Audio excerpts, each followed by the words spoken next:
আব্বু কি করতেছো তুমি বলো? হ্যাঁ বলো এবার কি করতেছো তুমি?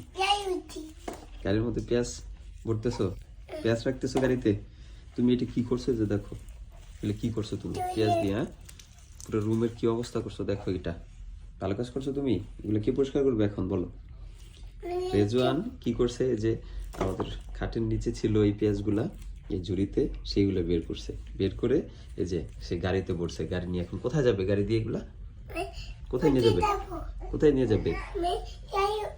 তারপর কি করছে এতক্ষণ এই যে গাড়িতে ছিল, গাড়িতে ভরে তারপরে যে এই পেঁয়াজটা এতক্ষণ বসে বসে ছিলছে, প্রায় মনে হয় 10 মিনিট যাবত এটা এখানে ছিলছে। আব্বু এটা ছিলছো কেন তুমি? কি করবে এটা দিয়ে? যে পেঁয়াজটা ছিলছো কেন? খাবে এটা? হ্যাঁ খাবে না? তাহলে ছিলছে কেন বলো? তোমার সঙ্গী যে আদিয়ান কোথায়? তোমার টুকু ভাই কোথায়? তোমার সঙ্গী কোথায়? সঙ্গীও তো ছিল এতক্ষণ, কোথায় গেছে?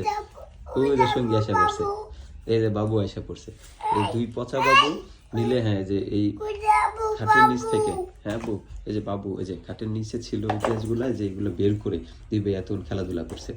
মাঝখানে আবার আদিয়ান চলে গেছিল যে বিছানাতে, হ্যাঁ ওর আম্মুর কাছে। এখন আবার এই যে আমি ভিডিও করতেছি, লাইট অন করছি, এই কারণে আবার আসছে।